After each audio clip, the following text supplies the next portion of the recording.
Hi Capricorn, this is your love reading, timeless reading po. Kung naka-resonate kayo, comment down. Kung hindi kayo naka-resonate, ibigay niyo po sa iba kasi general reading po ito. May mga reading pa tayo ha, kasi timeless reading to. Pwede niyong panoorin yung mga ibang reading natin dito sa channel natin. By the way, this is Love Job. This is our second channel. So mga hindi pa nag-subscribe, subscribe po kayo. I-click niyo po yung subscription button at i-click niyo po yung bell notification para malaman niyo na may bago tayong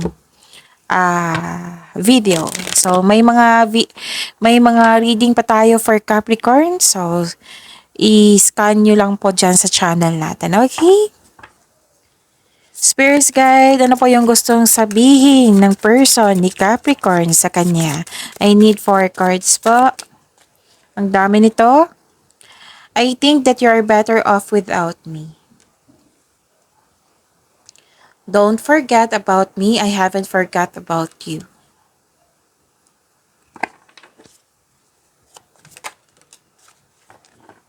Oh, please give me a second chance. Wow.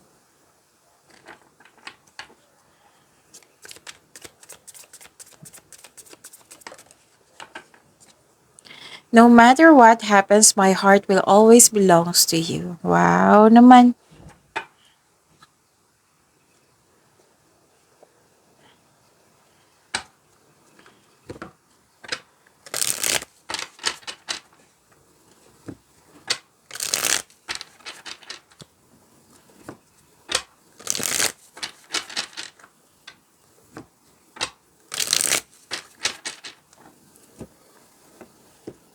Love reading po, love life po ni Capricorn. Spirits guide, kamusta po ang energy sa love life ni Capricorn?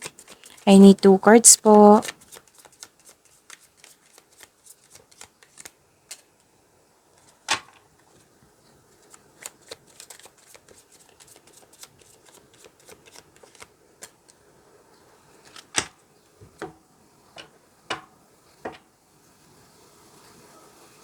Kamusta kayo, Capricorn? May hesitation ako nakikita dito. Lumabas din ito sa Daily Gabay Tarot reading nyo. So, check nyo po. So, may disappointment ako nakikita dito. You felt defeated. Kasi may delay. Nagkaroon din ng hesitation to take in action sa matagal mo ng plano. Gusto mo ng bagong simula.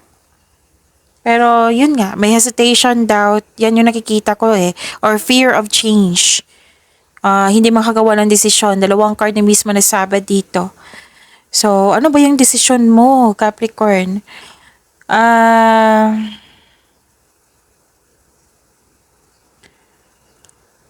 May plano na pero mamaya na. Yan. Yan yung nakikita ko. 2 card na mismo nagsabi niyan ha. So, may fear of change. Spirits guide. Challenges na ma-overcome pa sa love life ni Capricorn. I need 2 cards po.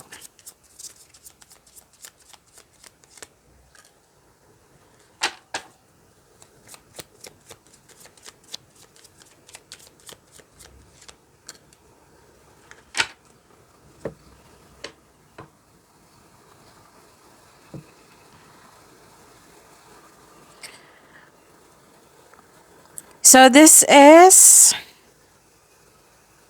may concern kayo sa taong mayabang or bossy. Yan yung concern nyo. Or hindi kayo satisfied sa naabot nyo ngayon or sa status nyo ngayon.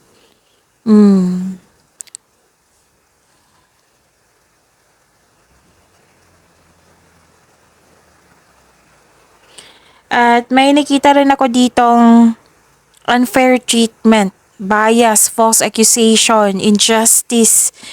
Hindi naging balanse ang inyong connection. Hindi nagsasabi ng totoo, irresponsable. Yan yung mga concern mo. So mag-ingat kayo kasi may tao ditong may mali at masamang paratang sa iyo. Nagkaroon ng disbalance sa connection nyo. Ang advice ng card nyo dito, believe in yourself. Basta panatilihin na maging totoo sa inyong sarili.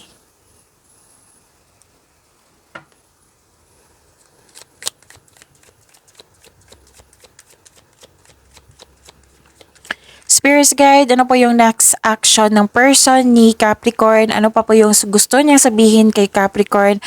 Ano pa po, kamusta yung feelings niya ngayon ng person ni Capricorn? Ano pa po yung dapat malaman ni Capricorn tungkol sa person niya?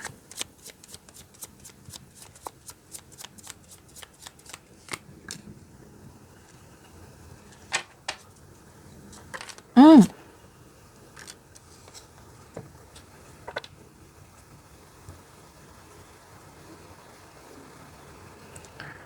Okay,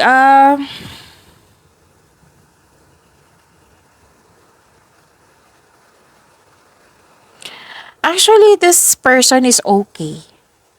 Oo, this person is okay. Nagkaroon ng self-love, nagkaroon siya ng time for self. Kung dati hindi nagkaroon ng self-love, now more on self-love. Focus sa love, focus sa family, focus sa sarili. Inalagaan yung kanyang sarili.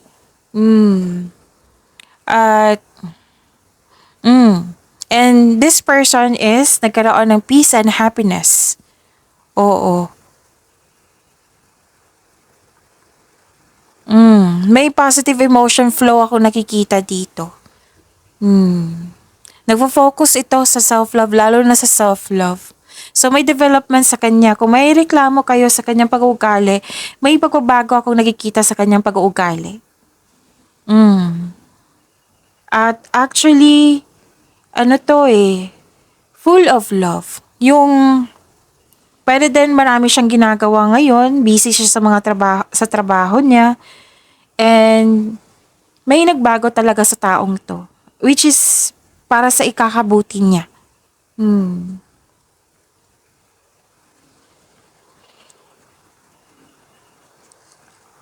At, okay, nahihirapan na siya magbigay ng tiwala.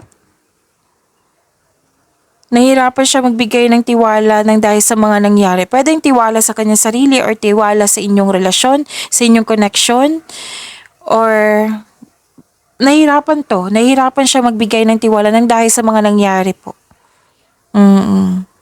So, nagput ito ng closure, nagput ito ng gusto niyang alone time, gusto niyang mapag-isa, gusto niyang, oo, more on self-tong yung nakikita ko dito Oo. So, yun yung sabi dito. Wala akong nakikitang action dito. Pero at least, 'di ba, na may improvement sa kanya. So, gusto niya mag-focus muna sa kanyang sarili. Okay? Inaayos niya yung sarili niya. Okay. So, yun. Maraming salamat po.